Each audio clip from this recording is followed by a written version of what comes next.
사랑. 우리 삶에서 가장 소중하고 아름다운 단어 중 하나입니다. 하지만 우리는 정말 사랑의 진짜 의미를 알고 있을까요? 어쩌면 우리는 오랫동안 사랑에 대해 속아왔는지도 모릅니다. 이 이야기가 여러분의 마음에 깊은 울림을 준다면 하나님의 귀한 말씀이 더 널리 퍼져나갈 수 있도록 구독과 좋아요로 저희의 여정에 동참해 주십시오. 여러분의 작은 손길이 어딘가에서 방황하는 다른 영혼에게는 큰 위로와 빛이 될 수 있습니다. 이 영상을 보시는 모든 분들의 삶에 하나님의 크신 평강과 은혜가 늘 함께하기를 간절히 기도합니다. 오늘날 우리는 사랑에 관해 잘못된 상품 설명서를 받아들고 그것을 철석같이 믿고 있습니다. 바로 낭만적 사랑이라는 이름의 그리스 로마 신화입니다. 우리가 사랑이라고 말할 때 대부분은 이 신화에 뿌리를 둔 감정을 이야기합니다. 그 신화의 중심에는 작은 아기 천사 큐피드가 있습니다.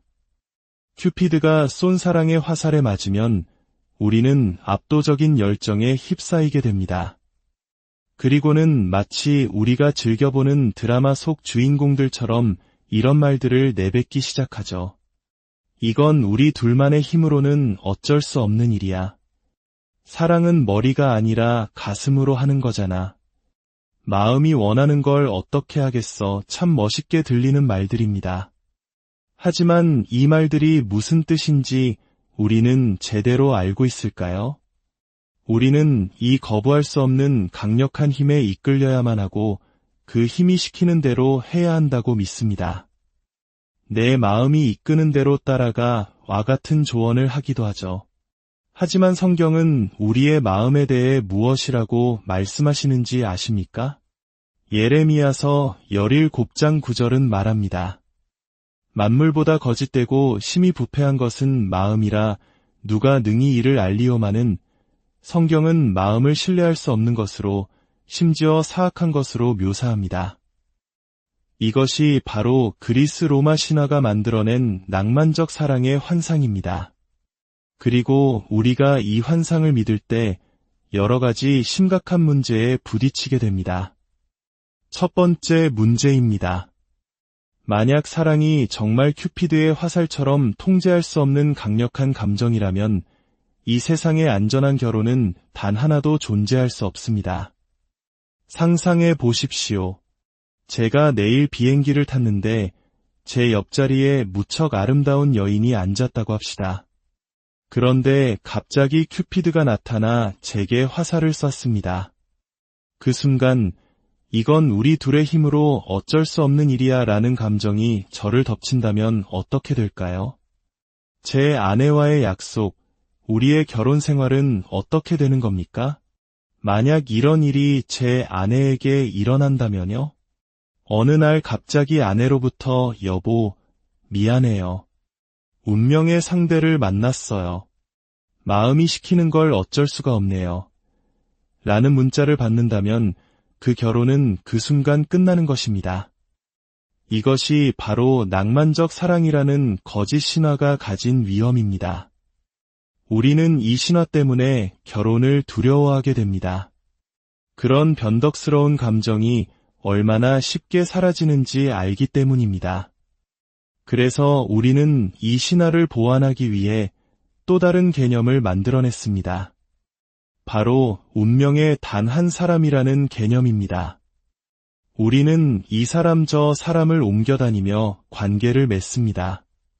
큐피드의 화살에 맞은 듯한 강렬한 감정에 휩쓸려 연애를 시작하고 그 감정이 식으면 헤어집니다. 그리고 희망합니다.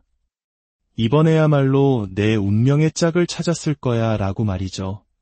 하지만 이것은 성경적이지 않을 뿐더러 지독히도 어리석고 위험한 생각입니다. 운명의 한 사람이라는 개념의 또 다른 문제는 그것을 객관적으로 결코 알 수 없다는 것입니다. 결혼 생활을 시작한 지 1년쯤 지나면 현실적인 어려움들이 찾아옵니다. 다른 사람과 함께 사는 것은 결코 쉬운 일이 아니기 때문입니다. 그때 당신의 머릿속에는 이런 생각이 스쳐 지나갑니다. 아, 내가 사람을 잘못 골랐나 봐. 이 사람은 내 운명의 상대가 아니었어. 왜냐하면 당신은 사랑에 대해 비현실적이고 비성경적인 환상을 가지고 있기 때문입니다. 처음 느꼈던 그 짜릿하고 압도적인 화학 반응이 더 이상 느껴지지 않는 순간 당신은 이 사람이 아니었구나라고 즉시 단정해버립니다. 이러한 잘못된 사랑의 개념은 하나님과의 관계에도 똑같이 적용됩니다. 지난달만큼 하나님에 대한 뜨거운 감정이 느껴지지 않을 때 우리는 하나님께 문제가 있거나 혹은 나 자신에게 끔찍한 문제가 생겼다고 생각하며 절망에 빠집니다. 이 모든 것이 우리가 낭만적 사랑이라는 그리스 로마의 거짓 신화를 믿었기 때문에 벌어지는 비극입니다. 그렇다면 성경이 말하는 진짜 사랑은 무엇일까요? 제가 오늘 여러분께 성경적인 사랑의 정의를 내려드리고자 합니다. 이 정의는 마태복음 22장과 신명기 6장의 말씀에 근거합니다. 성경적 사랑이란 감정이 동반된 의지적 행위이며 그 대상의 유익을 위한 행동으로 이어지는 것입니다. 다시 한번 말씀드리겠습니다. 성경적 사랑은 첫째, 의지의 행위입니다. 그것은 무엇보다도 선택입니다. 우리는 사랑하기로 선택하는 것입니다. 둘째, 그것은 감정이 동반됩니다. 감정이 전혀 없는 메마른 행위가 아닙니다. 하지만 동시에 감정에 의해 이끌려 다니지도 않습니다. 셋째, 그것은 대상의 유익을 위한 행동으로 이어집니다. 우리의 완벽한 사랑의 모델은 바로 그리스도이십니다. 예수님께서 교회를 사랑하시는 이유는 교회가 아름답거나 예수님을 행복하게 해주기 때문이 아닙니다. 예수님은 교회를 사랑하시기로 선택하셨기 때문에 사랑하십니다. 교회는 그분의 신부이며 그분께서 언약으로 맺어주신 대상이기 때문입니다. 그것은 수년에 걸쳐 어떻게든 유지해야 하는 압도적인 감정이 아닙니다. 어느 날 갑자기 예수님을 덮쳐 자신의 신부를 위해 목숨을 희생하기로 결심하게 만든 충동적인 힘도 아니었습니다. 겟세마네 동산에서의 예수님을 생각해 보십시오. 십자가에 못 박히시기 전날 밤 예수님은 기도하셨습니다. 아버지여, 만일 할 만하시거든 이 잔을 내게서 지나가게 하옵소서. 하나님의 진노라는 그 쓰디쓴 잔을 피하게 해달라고 간절히 기도하셨습니다. 그 순간 예수님의 감정은 다음날 십자가에 가는 것을 원치 않으셨습니다. 하지만 그분은 이어서 이렇게 말씀하셨습니다. 그러나 나의 원대로 마시옵고 아버지의 원대로 하옵소서. 그것은 온전한 의지의 행위였습니다. 그분은 교회를 사랑하기로 선택하셨습니다. 그분의 사랑은 피땀을 흘릴 정도로 강렬한 감정을 동반했으며 결국 십자가라는 그 대상인 우리를 위한 행동으로 이어졌습니다. 예수님께는 십자가가 필요 없었습니다. 바로 당신과 저에게 필요했던 것입니다. 예수님은 스스로 기분이 좋아지기 위해 그 일을 하신 것이 아닙니다. 그것이 당신의 신부인 교회가 구속받을 수 있는 유일한 길이었기 때문입니다. 이것이 바로 성경적인 사랑입니다. 우리의 가장 큰 문제는 관계를 시작하는 순서가 잘못되었다는 것입니다. 우리는 보통 상대방의 외모가 마음에 들거나 함께 있으면 즐겁고 마음이 설렌다는 이유로 관계를 시작합니다. 그리고 감정적으로 깊이 얽히게 되죠. 때로는 육체적으로도 먼저 관계를 맺습니다. 그런 다음에야 한 걸음 물러서서 묻습니다. 이 사람이 정말 내 운명의 짝일까? 하지만 그때는 이미 너무 늦어버린 경우가 많습니다. 감정과 육체가 먼저 앞서가면 우리의 의지는 힘을 잃고 객관적인 판단을 할 수 없게 됩니다. 이미 너무 많은 것을 투자했기 때문에 잘못된 관계라는 것을 알아도 쉽게 빠져나오지 못합니다. 성경적인 방식은 정반대입니다. 먼저 당신의 의지로 판단하고 선택해야 합니다. 그리고 감정적으로, 육체적으로 자신을 지켜야 합니다. 상대방이 정말 하나님 안에서 합당한 사람인지 확인하기 전까지 섣불리 마음을 주지 않도록 스스로를 보호해야 합니다. 자매님들, 당신의 남편이 될 자격이 있는 남자를 찾고 계십니까? 그렇다면 그는 감정에 이끌려 이 여자, 저 여자를 쉽게 옮겨다니는 남자가 아닐 것입니다. 당신이 찾는 남자는 당신의 감정을 소중히 여겨 서로가 하나님 안에서 같은 방향을 바라보고 있는지, 결혼을 향한 거룩한 관계를 맺을 준비가 되었는지 확인될 때까지 당신과 건강한 거리를 유지할 줄 아는 남자입니다. 그저 함께 있으면 기분이 좋다는 이유로 당신의 귀한 시간을 낭비하게 만들지 않는 남자입니다. 그런 남자를 만나기 전까지는 계속해서 당신의 길을 걸어가십시오. 형제님들, 당신이 바로 그런 남자가 되기 전까지는 당신은 그리스도인의 자매를 아내로 맞이할 자격이 없습니다. 사랑은 의지이며 선택입니다. 왜냐하면 결혼 생활에는 반드시 어려운 날들이 찾아오기 때문입니다. 그리고 그 어려운 날들을 이겨내게 하는 힘은 뜨거운 감정이 아니라 굳건한 의지이기 때문입니다.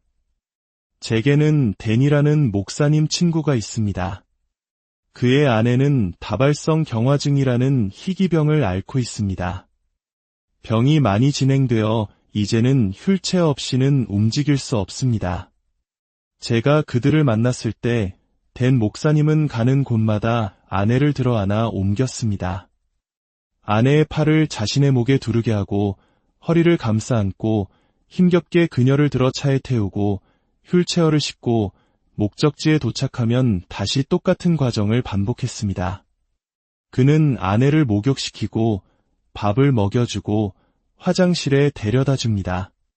여러분, 이런 사랑은 큐피드의 화살이 만들어줄 수 있는 것이 아닙니다. 이것은 나는 당신을 사랑하기로 선택했소. 내 모든 것을 다해 우리 생명이 다하는 날까지 당신 곁을 지키겠소 라고 말하는 한 남자의 위대한 의지입니다. 이것이야말로 당신이 찾아야 할 진정한 사랑의 모습입니다. 물론 성경적 사랑이 감정이 메마른 것이라고 오해해서는 안 됩니다. 사랑은 의지로 이끌되 감정이 동반됩니다. 감정에 이끌리는 사랑은 롤러코스터처럼 위태롭지만 감정이 없는 사랑 또한 온전한 사랑이 아닙니다. 사랑은 그 대상의 유익을 위한 행동으로 이어집니다. 그것이 바로 당신이 찾아야 할 것입니다. 만약 지금까지 낭만적 사랑이라는 달콤한 거짓말에 속아 살아오셨다면 오늘 이 시간 그 환상에서 깨어나시기를 기도합니다. 그 거짓된 신화에서 스스로를 풀어주시고 세상에는 그것보다 훨씬 더 위대하고 중요한 사랑이 존재한다는 사실을 깨닫게 되시기를 바랍니다. 어떤 분들은 이렇게 반문할지도 모릅니다. 그럼 낭만은 없는 건가요? 너무 재미없잖아요. 여러분은 제 말을 전혀 이해하지 못하신 겁니다.